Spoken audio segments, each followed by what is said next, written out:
Ladies and gentlemen, you are watching yet another episode of Eric Lima Shenanigans of 1977. It's Friday night, and you know what that means. It's time for the AEW Rampage Event Center Report. And now here's a man who's always been running on a rampage here on YouTube, Mr. Eric M. Lima. Thank you very much, Mr. Announcer, sir. Well, welcome to yet another episode of Eric Lima Shenanigans of 1977, episode 1230 of the show. Once again, it's Saturday afternoon, February 24th, 2024, 3:57 p.m. Thank you for tuning in, and hope you guys are having a wonderful, wonderful day, and hopefully your day is blessed as mine, and another week comes to an end. As we know, we're heading, and we're all at 42 days away from WrestleMania. Really insane. A lot of things are happening, though, in March, and I'm hoping to get everything squared away. But before we get to the AEW Rampage Event Center, I'm going to give you the results from TNA No Surrender for 2024. As you know, this past Thursday we had the honor of interviewing the TNA World Heavyweight Champion Moose, and it was a great interview. Moose, we want to thank you for being part of that interview, taking your time out of your very, very busy schedule just to hang out with us for 15-20 minutes to ask you some questions, and it is an honor to have you. So, thank you, Moose, once again. The Rascals defeated Speedball Mountain. That's the team of Trent Seven and Speedball Mike Bailey, after Steve Macklin got involved in that matchup. The System, that would be Moose's team. We'll see Moose later on. And Moose is later on in the event. The System, Brian Myers and Eddie Edwards, or Alicia Edwards in their corner, defeated the International Jet Setters. That's the team of Kushida and Kevin Knight. And those were the countdown to No Surrenders. And the first matchup that happened at No Surrender, the number one contenders match for the world title, Eric Young and Frankie Kazarian went one-on-one, and as a result, Eric Young defeated Frankie Kazarian.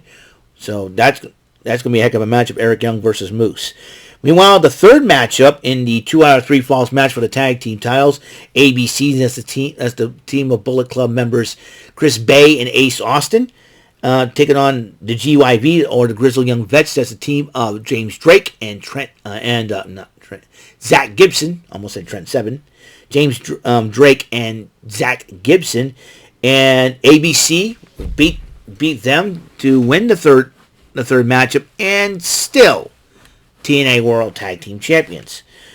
A battle of big meaty men slapping meat. PCO, who I have the honor of having him as a follower on Twitter, was fighting Khan, and PCO defeated Khan by disqualification. Before I go on, I forgot to tell you on the last episode from the SmackDown NXT Level Up, R-Truth, who I had the honor of was one of my followers on X, aka Twitter. He was supposed to go to Australia. He wanted to go to Australia, but instead he ended up showing up in Austria. I'm not kidding you. R-Truth ended up in Austria. I said, you're about to anger the Ring General, the longest reigning Intercontinental Champion in WWE history, Gunther, for that. Maybe there's a method to R-Truth's madness sometimes. Maybe Gunther would probably be ticked off to the point where he wanted to defend the Intercontinental title against R-Truth. That will be something to see. But might I digress. So let's continue on. The Knockouts Tag Team titles were on the line as DK defending, that's the team of Rosemary and Havoc, defending against MK Ultra. And that will be the team of Masha Slamovich and the lovely Killer Kelly. She's one of my favorite TNA Knockouts. And once again, and new Knockouts Tag Team Champions MK Ultra won them for a second time, but they tried to continue after the matchup until Danny Luna and Jody Threat, whom I call the Knockouts version of Subculture, chased MK Ultra away. And this is a grudge matchup. Josh Alexander defeated Simon Gotch one-on-one. And in a No Surrender matchup, where the loser had the towel thrown in, Moose defeated Alex Shelley, so retained the title. Knockouts title was on the line as Jordan Grace defends it against Giselle Shaw, who won the Ultimate X matchup, and Jordan Grace defeated Giselle Shaw to retain her title. But Ash by Elegance was at ringside with George Iceman, her manager, watching the matchup. Looks like Ash by Elegance maybe wanting a shot at Jordan Grace. That'll be a heck of a matchup. But the final matchup, the main event, was the X Division title on the line.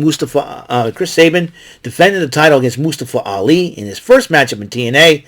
Ladies and gentlemen, we got a new X Division champion in Mustafa Ali. Congratulations to Mustafa Ali. First matchup in TNA and wins the title. By the way, also, we have new champions in New Japan. Nick Nemeth won the New Japan Global Championship. Meanwhile, Matt Riddle won the New Japan Television Championship. Former WWE superstars. Congratulations to both gentlemen right there. So, let's talk about what happened on AEW Rampage last night as a three-way trios matchup. It's a doozy. Matt Sydal joining up with Private Party as Mark Quinn and Isaiah Cassidy, going up against Action Andretti and Top Flight as the brothers Darius and Dante Martin. And meanwhile, Brian Keith was teaming up with Penta El Zero Miedo and Commander. And the team of the Bounty Hunter and the Luchadors, I call them the Lucha Bounty, winning the matchup. Winning the matchup on that wild trios three-way.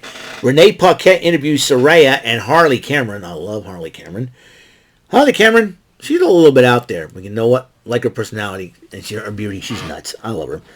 And Saraya was still upset that Ruby Soho turned her back on Saraya. He said, I want to bring in the newest member of the All Elite Wrestling family. Her brother, the Zodiac Zack Knight, has finally made it to All Elite. He's part of the All Elite. And Saraya was going to set Ruby Soho up with Zodiac Zack Knight. He looked intense. The man is ready to fight. The man is ready to bust heads up. I could sense a mixed tag match between Saraya and Zack Knight versus Ruby Soho and Angelo, Cool Hand Angelo Parker. My man, Angelo, get ready, man. I heard the Zodiac is a very one tough dude, and it seems like Harley Cameron could not keep her hormones in check to the point where Saraya says she's going to get fixed. Good Lord.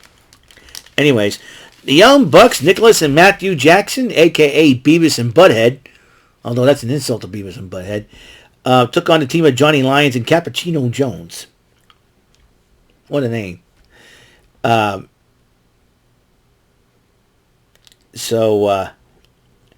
the Young Bucks obviously won the matchup, and then the Bucks wanted Tony Schiavone to interview them, and they decided to give him a $25 gift card to Amazon. Hey, what? No, I'll take it. I was, hey, thanks guys. I can put it to good use. I know what to get with it. And then they say they're going to plan on ending Sting's career and embarrassing them and walk out the AEW Tag Team Champions. Meanwhile, also, Tony Schiavone interviewed Sammy Guevara. Sammy Guevara was a little ticked off at the Don Callis family and Powerhouse, and he calls out Powerhouse Hobbs. But then an old hot dog head comes out. And that's right, Don Callis responds to Guevara. But then Hobbs tried to attack Guevara the first time around. They started brawling, but then Hobbs actually takes him out. And Sky Blue addresses her loss to William Nightingale, but Julia Hart interrupts her and consoles her. Says, "Don't worry, we'll get him. We'll get him. We'll make him pay. Don't worry." Anna Jay took on Mariah May. That rhymes. What do you say? I can build something out of clay. I can lay by the bay, as you may. If I quote Happy Gilmore, Romy, I'm sorry. So, anyways, Mariah May did end up winning the matchup against Anna Jay. And then Renee Paquette interviewed Ruby Soho and Angela Parker, and he said the date went well and all that. And, and Ruby Soho seems like they want another date.